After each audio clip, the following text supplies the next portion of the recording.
Hey hey hey!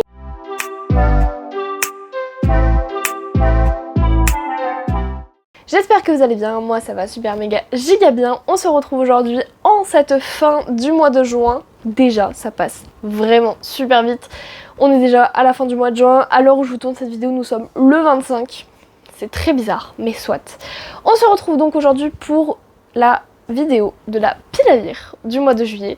C'est une pile à lire qui n'est pas énorme, franchement elle crève pas le plafond, mais quand je vois que j'ai quand même vachement lu au mois de juin, je me dis qu'elle est totalement réalisable parce que j'ai lu au mois de juin 5 ou 6 livres, ce qui est déjà beaucoup. En temps normal, je lis beaucoup moins. Voilà. Et donc comme vous avez pu le voir, mercredi est sortie la vidéo des sorties du mois de juillet. Écoutez, je vous propose qu'on ne tergiverse pas plus parce que l'intro est déjà suffisamment longue comme ça et qu'on y aille tout de suite. C'est parti!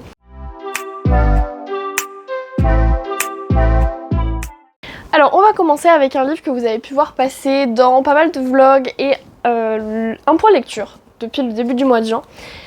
Et j'ai envie de lire le tome 2, je l'ai acheté il y a pas longtemps. Voilà, j'ai trop envie. Il s'agit du tome 2 de La Cité des Songes, un trône de poussière de Georgia Caldera chez J'ai lu. Toujours avec ses couvertures absolument renversantes. La première était bleue. Si vous vous en souvenez pas, j'avais fini le tome 1 il y a maintenant 2 ou 3 semaines, je sais plus, en tout... peut-être le 8 ou 9 juin, je sais plus exactement, tout début du mois de juin. Et j'étais tombée sur un énorme cliffhanger. Et j'ai été d'une frustration tellement intense que le lundi d'après, j'étais en librairie pour acheter ce fameux livre. Voilà, j'étais prise d'une frustration telle que je me suis dit non, il me le faut dans les mains en fait. Et c'est chose faite et c'est je pense sur lequel je vais me jeter le 1er juillet. J'en suis quasiment sûre. Il y en a un deuxième aussi qui me fait beaucoup d'œil pour le début du mois de juillet, mais je suis quasiment certaine que le 1er juillet, je suis sur ce livre. Il est quand même balèze, hein, pour être très honnête. Il y a encore des illustrations, il fait un peu moins de 550 pages. Il y a encore des illustrations absolument magnifiques, faites par l'autrice elle-même, hein, c'est signé de sa main. Donc voilà, c'était déjà le cas dans la première édition, en fait, dans chacune des pages, enfin des couvertures, il avait une illustration. Je trouve ça trop bien parce qu'en plus, on sait pas qui sont ces gens, souvent quand on commence le livre, et après on commence à lire et on se rend compte de qui est qui, et je trouve ça absolument génial. Donc voilà, encore des illustrations, j'espère que je vais vraiment aimer cette saga, ça avait été un quasi coup de cœur pour le 1, voire un coup de cœur. Et j'espère vraiment de tout mon cœur que je vais aimer cette saga. C'est une duologie, donc en fait à la fin de ce tome-là, elle sera finie. Je serai très triste. Mais j'ai d'autres Georgia Caldera à me foutre sous la dent de fantasy parce qu'elle a fait aussi de la romance de ce que j'ai vu. J'ai d'autres Georgia Caldera à me mettre sous la dent, donc au pire des cas, je calmerai ma frustration avec Les Brumes de Cendrelune. Mais du coup voilà, j'ai vraiment hâte de finir la saga. Et d'ailleurs je viens de remarquer, mais regardez, c'est assorti à mon vernis, franchement. Magnifique. Oui je sais, j'ai une repousse de malade, je sais pas si vous allez voir. C'est pas très beau mais c'est pas grave. Encore un tome 2, comme quoi moi qui suis la pire pour avancer dans les sagas et lire des sagas, encore un tome 2.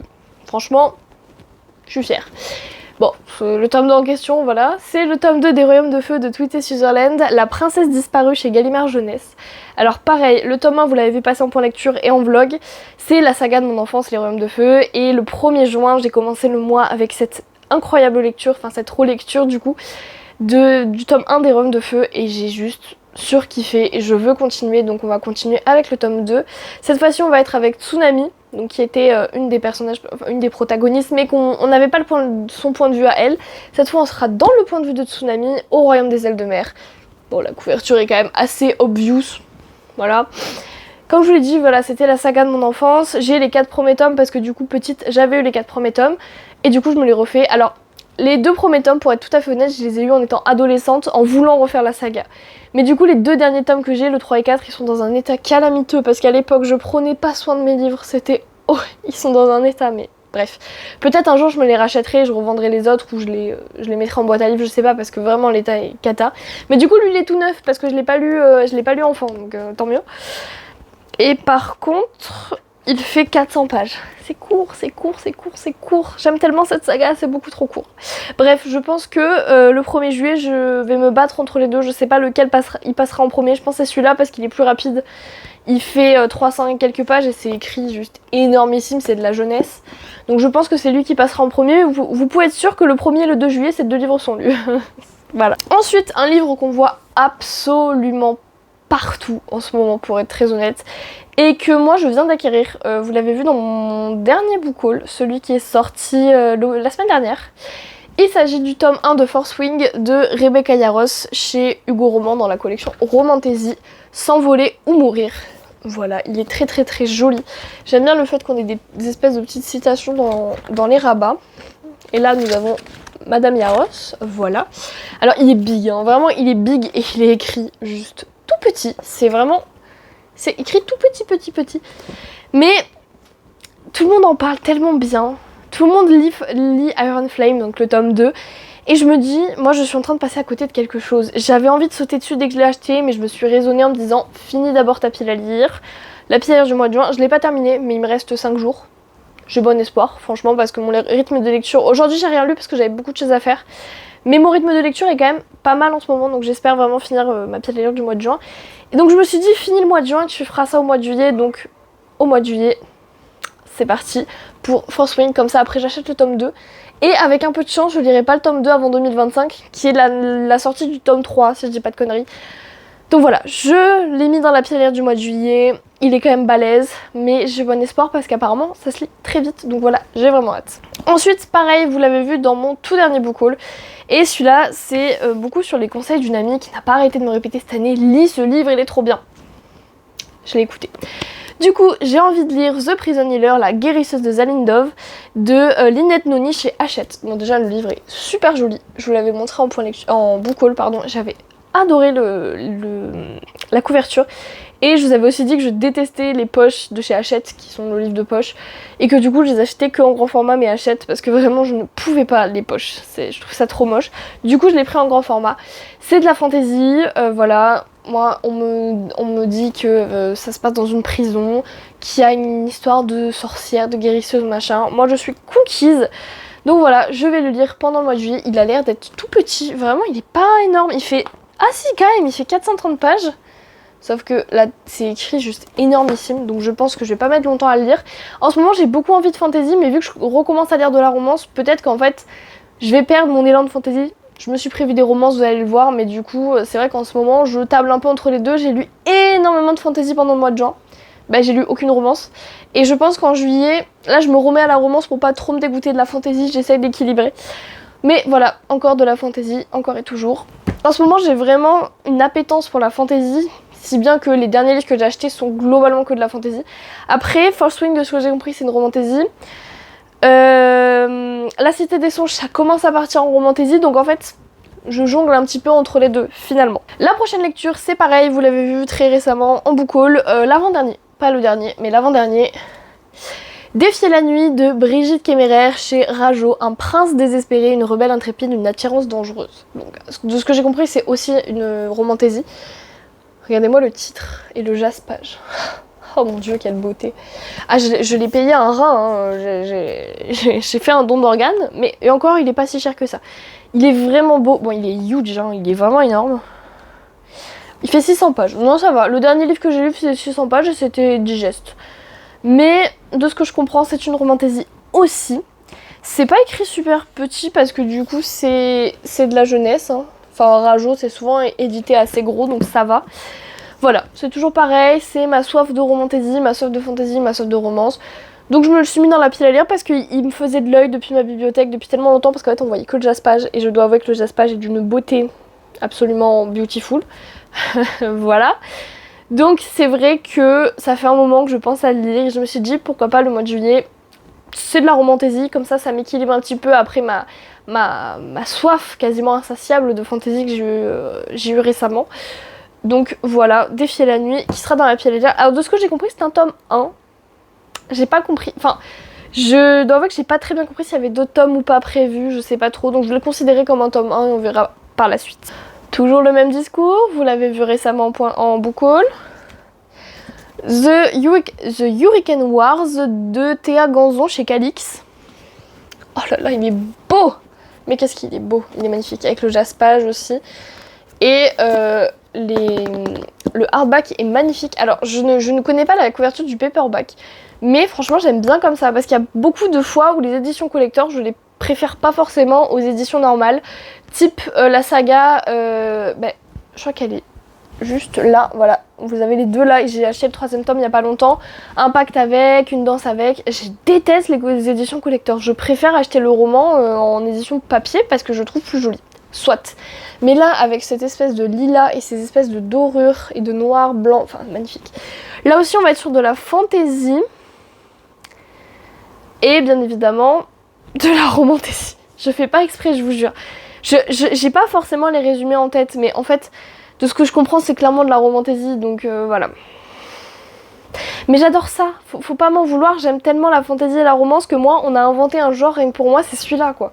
C'est vraiment, je ne lis que ça, je ne lis que de la romance ou de la fantasy ou de la romantasy, donc clairement, je suis très friande de ça. En plus, moi, je vous l'ai déjà dit, on m'achète avec un beau livre, hein. C'est-à-dire que ton livre c'est de la merde, je l'achète quand même, hein. C'est un peu cruel dit comme ça, mais non, je sais pas, je l'ai pas lu. Je m'embrouille, ça y est, ça commence. Non, mais c'est de la romantasy. J'ai vraiment pas fait exprès, je me souvenais pas du tout du résumé, c'est juste en regardant comme ça d'un œil, le résumé est vraiment pas énorme. Mais du coup, voilà, je me suis dit que le mois de juillet serait parfait pour le découvrir parce que j'aurai du temps. Et donc, on va essayer The Hurricane Wars. Voilà. Ensuite, on arrête enfin la fantasy, je vous rassure, c'est de la romance. Pole Position, un tome des frères Reynolds de Aimé Lou chez Addictive. Alors lui, vous l'avez vu pareil en point lecture, en book haul, putain j'ai du mal. En book haul il y a pas longtemps, là vous avez le rabat avec une grille des différents pilotes de l'histoire, je pense. Et donc celui-là j'ai dit que je le lisais parce qu'il faut que je le lise avant ma soeur. Et ma soeur a très envie de le lire. Alors pour l'instant elle passe le brevet. Donc ça me laisse une semaine et demie. Mais après il va falloir que je me bouge le cul parce qu'elle va me l'arracher des mains. Donc dans la pile de juillet. Et puis j'ai envie de le lire parce que ça fait tellement longtemps que j'ai pas lu de romance qu'au bout d'un moment, je veux de la romance aussi un petit peu quand même. Je suis pas non plus voilà, fermée à la romance, pas du tout. Donc voilà, Pole Position dans la pile à lire, je l'ai acheté il y a pas longtemps. Je l'avais déjà repéré dans les sorties qui m'intéressaient parce qu'il y a eu pas mal de sorties en F1 ces derniers temps. J'ai cru remarquer au mois de juin, il y en a eu pas mal.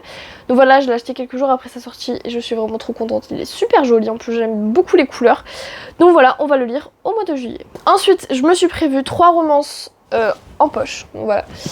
Et il y en a un autre dont je vais vous parler parce que je pense aller l'acheter d'ici le mois de juillet, mais je vais le lire dès que je l'aurai acheté. Je vais vous expliquer après. Donc on va commencer par Love to Hate You, je le prends comme il faut, de Esmé Béguin chez Ito. Alors celui-là je vous l'avais mis dans la pile à lire du mois de juin et puis finalement je l'ai pas lu. Donc j'ai décidé qu'il passerait dans la pile à lire du mois de juillet. C'est des couleurs très estivales. Voilà, j'aime beaucoup le jaune comme ça. J'ai très peu de livres jaunes et je trouve que ça pète bien, c'est très joli.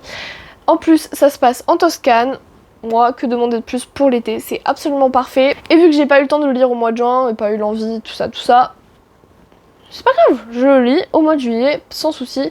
Mais je pense que même si je le lis pas au mois de juillet, il sera lu dans l'été. Parce que clairement, c'est une romance d'été. Elle est rikiki, hein, vraiment, elle est minuscule, elle fait 300 pages. Je me pose une après-midi, je le finis, donc clairement. Ensuite, on a aussi un tout nouveau dans la pile à lire, Say Yes to the Boss de Anna Scott chez Addictive Poche. Là, c'est une histoire avec un patron, fake dating, ce genre de choses, proximité forcée. Moi, vous m'avez convaincu en 3 bons, clairement. Je pense que c'est pas une romance hyper, voilà, elle fait 400 pages, ça a l'air d'être relativement léger, voilà, c'est des histoires avec un boss. Voilà, pourquoi pas. Et du coup, voilà, je me la suis mis dans la pile à lire du mois de juillet parce que je me suis dit, bah pourquoi pas, je viens de l'acheter. Donc, en avant Guingamp. Et le dernier, alors lui je l'ai commencé, j'ai lu 1 ou 2 chapitres, pareil, il était dans la pile à lire du mois de juin. C'est To Run Away de Laurea Reed, le tome 1 des Black Soldiers chez Ito. Alors j'ai commencé à le lire et puis quand j'ai vu que c'était assez dark, ça commençait vraiment fort. Puis c'était assez long à commencer aussi, j'ai lu quelques chapitres. J'ai un petit peu abandonné en me disant... Enfin abandonné, non.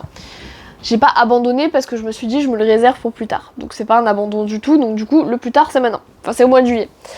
Donc voilà, ce sera pas, je pense pas que ce soit une romance d'été dans le sens où elle est super légère et super trop mimi et tout. Ce sera plutôt une romance plus dure, je pense, parce qu'on parle de problèmes tels que l'alcoolisme, les parents violents, ce genre de choses, parce que c'est une assistante sociale qui aide des enfants dans des cas compliqués. Donc voilà, je pense que ce sera pas le monde des bisounours, clairement, mais bon, voilà, elle est toute petite, elle doit faire 400 pages, voilà, c'est ça, 350 pages.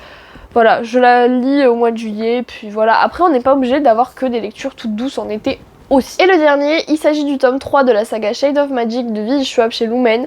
C'est Shade of Lights. Alors, je l'ai pas encore parce que du coup, j'ai fini le tome 2 il y a 3-4 jours. non même pas, dimanche soir, on est mardi. J'ai fini le tome 2 il y a 2 jours et j'ai envie d'avoir le tome 3 dans les mains tout de suite parce qu'on finit le tome 2 sur un énorme cliffhanger, je suis dégoûtée. Donc je pense que je vais aller vite acheter le tome 3, comme ça je l'enchaîne en fait. Dès que je l'achète, je vais aller l'acheter courant du mois de juillet, dès que je l'achète, c'est bon, ça part, je m'en vais, je le lis et puis les autres lectures elles attendront quoi, c'est clairement ça. Donc voilà, j'ai vraiment hâte de l'avoir entre les mains, comme ça je finis une saga parce que c'est une trilogie et je serais très heureuse de finir une saga. Donc voilà, j'ai vraiment hâte de l'avoir entre les mains. Je vous le mets dans la pile à lire comme ça vous êtes au courant, mais je ne l'ai pas encore, donc voilà. Et bien écoutez, j'espère que cette vidéo vous aura plu. Moi j'aime beaucoup tourner des piles à lire parce que souvent c'est beaucoup de promesses que je ne respecte pas forcément, mais bon c'est pas grave, je signe de contrat avec personne donc c'est l'essentiel. Sur ce, moi je vous dis à très bientôt, je vous souhaite de passer de très bons moments et de très bonnes lectures. Bonne chance pour vos examens si vous en avez, bonnes vacances à ceux qui sont en vacances et je vous fais plein de bisous.